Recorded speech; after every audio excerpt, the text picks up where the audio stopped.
Hi, welcome back. I'm Lorenzo. Today is a fun day because we're talking about fall fashion trends. I'm not someone who personally really follows trends all that much, but I do love fashion. I love to see what designers are coming out with.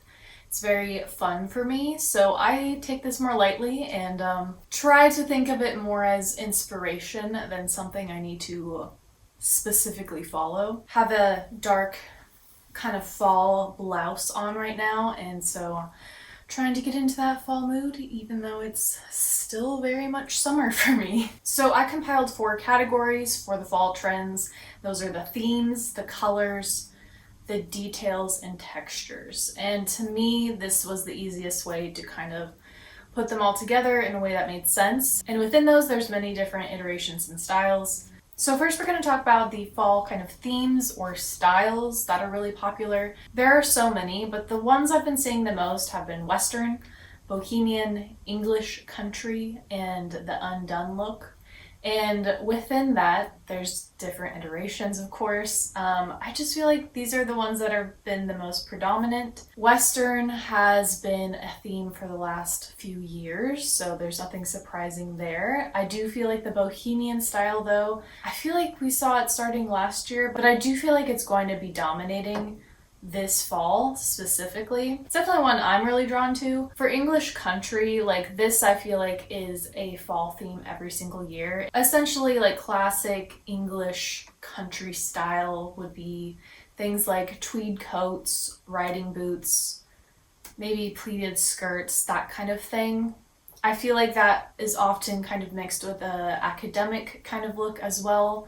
Those kind of meld together in my mind. But I would say it has a lot of those traditional fall looks of really rich, nice materials, cozy, comfortable, but smart. The undone look is one that I think is a little newer. I think I've heard people describe it as like the frazzled English woman, with the perfect example being Bridget Jones and her style. So it's kind of just layering a bunch of different pieces together in a way that looks undone, like you didn't try. This one I feel like is hard to achieve if you're trying to still look good. There's a balance with like layering vintage pieces, modern pieces, and of course color mixing and things like that. So I wouldn't really recommend that to be like a style to try to really go for unless you feel very confident in those kinds of things. Moving on to fall colors. These are colors that I've been seeing everywhere in interior design as well as fashion, but of course brown is back. Brown has been like the most popular neutral for the last couple years, and I don't think it's really going anywhere. Personally, I'm still really loving it, especially with these other colors that are popular. Purple, I think purple's gonna really dominate fall. There's many different shades, but I do feel like more of a dusty plum, even a plum going into a light rose or a lilac, but definitely dusty, deep, gorgeous. I've also seen a little bit of like a blue violet or almost an indigo as well, but I haven't seen that like a ton, just like a glimpse. So I think maybe that will be the purple of the winter fashion. Just thinking ahead. Burgundy, of course, is still very popular, but I think red is taking the forefront, more of a true red, a cherry red, just a bit of a lighter tone than a burgundy. I think burgundy works really well with all of these colors though, so I will continue to wear it because I love it. Butter yellow is still very popular. I think you can mix that into like a straw yellow, and me personally, I like more of an acidic yellow, so more of a lemongrass, I would say, but still very much popular and in the fall color palette. Mint as well. I feel like mint really hit its stride in spring of last year, and I'm still seeing it in a lot of fall runways. Again, with all of these colors, they are more of like a faded version. So like the spring mint I think was a little bit more bright and powerful, a little more pistachio, where this has a bit more blue in it and is a bit more dusty. And lastly, I've been seeing versions of teal. You know, this one that I have here is a deeper teal, but I've seen lighter or more mid-tone teals, sometimes turquoise, but in that range I've been seeing a lot. As well as cobalt is still kind of in play, but not as popular I'm seeing as like the teals and the mints. I love all of these colors. I'm very excited to see more of these colors. I've been obsessed with red, but I'm also like I'm getting really into purple again, so that's gonna be fun for me. Moving on to more fall style details. These are more like specific design elements that I've been seeing around for fall.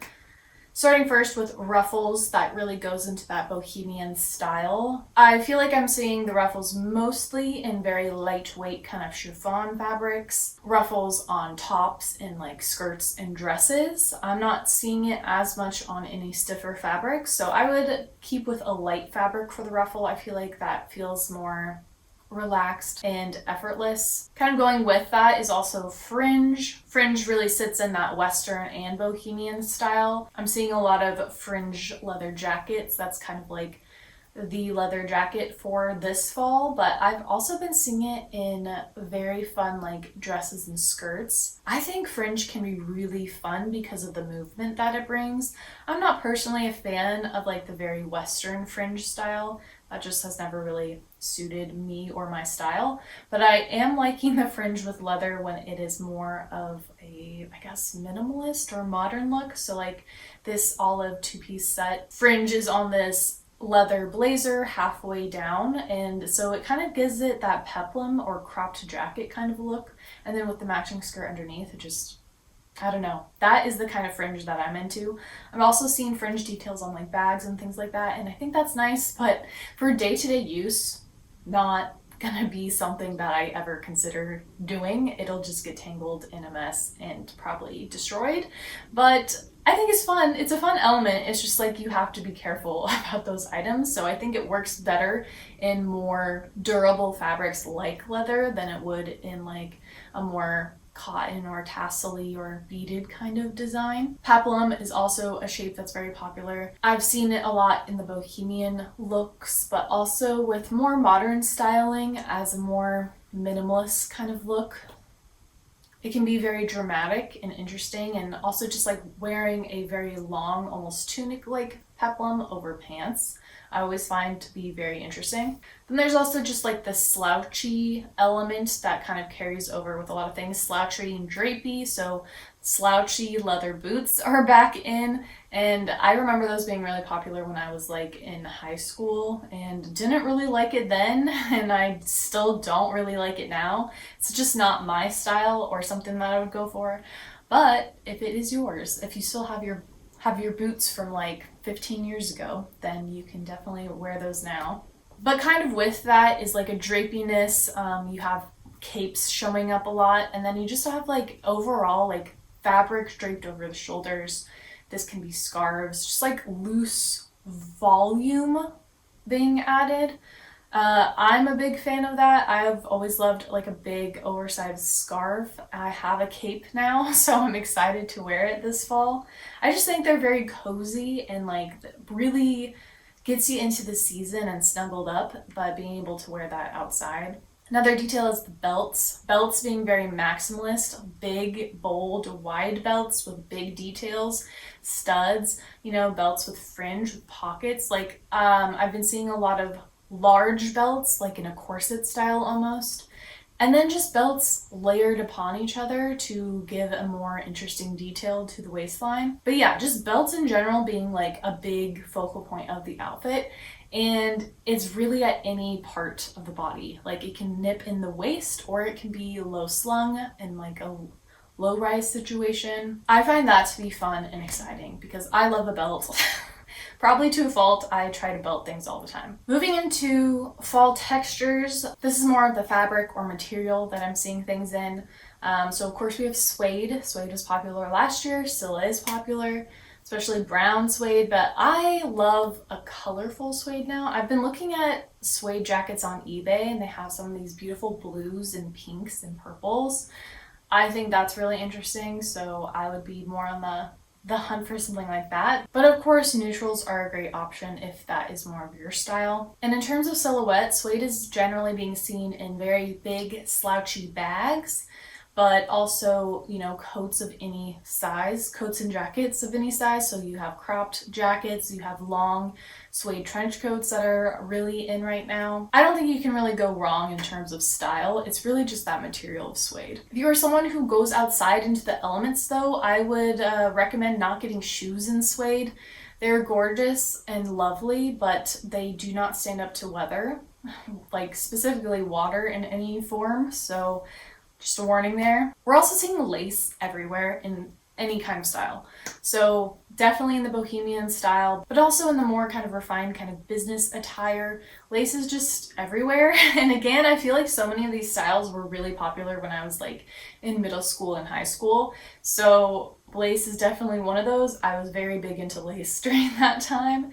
Today, I don't know that I would really get anything in lace unless it was like a very nice soft lace. But a lace detail around the neckline or on like the cuff of a shirt, I think would be really cute and soften a more harsh or basic look. Fur, or really it's faux fur likely, is very big as well. I feel like we saw that last year, but it's even bigger, I think, this year. It's soft, you know, like it's gonna be a nice cozy material to have a coat or a jacket in. But again, along with suede, I would warn if you're in a rainy area at all, it's just gonna get soaked and feel bad on you. So I might stray away unless you live in a drier climate. You can incorporate it in smaller ways too, like as a fringe, a fur fringe kind of on a scarf or a hat, something like that might be a little bit easier. But I'm personally more interested in like feather details, which I've been seeing a bit of, but I feel like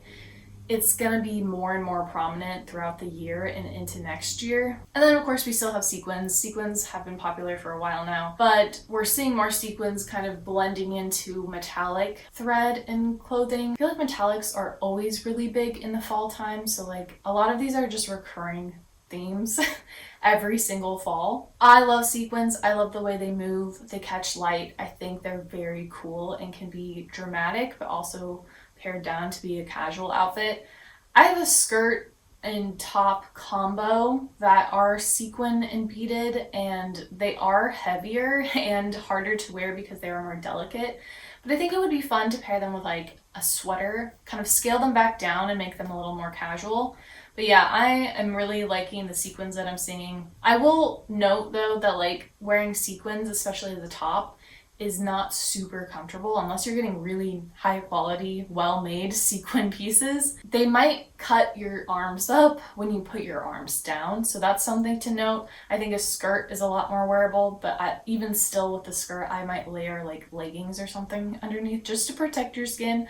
I have sensitive skin though, so maybe that's just me. But in terms of like the darker days, you know, less sunlight, having something that catches the light like sequins, I think is just really nice. So that's everything I wanted to talk about for the fall trends. Again, I don't really follow them. The thing that I'm most inclined to really be interested in is just the color palettes.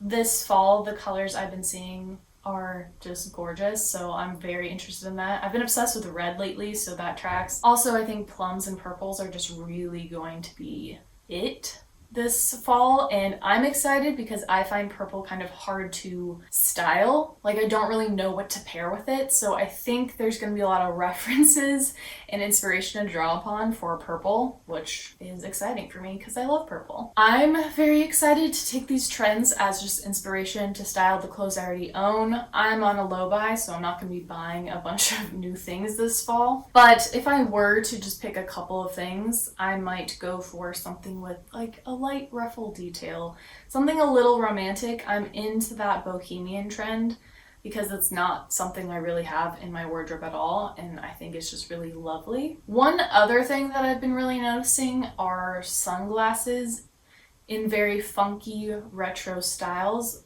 Styles really all over the place, from like big aviator styles to small, more wire-framed 90s kind of 2000s styles. But I'm seeing a lot having colored lenses, especially browns, yellows, and purples. That I think is very fun and an easy way to add personality and interest into like a more basic outfit, especially if you're someone who really goes for more neutral toned outfits. I think that's an exciting thing to add. That to me, that with like belt accessories, maybe a touch of feathers is like things I'm most interested in for the fall. But let me know below what you're excited to wear this fall. Is it something that you already have and you break out every year? For me, that would be like my cashmere sweater. Love it. It's so cozy. Or are you excited to try some of these newer fall trends? If you like this video, please like and subscribe. I make videos every week about fashion, style, thrifting, all that good stuff. So if you're into that, try sticking around. Hope you all have a fabulous day, and I will see you next week with another video. Tschüss!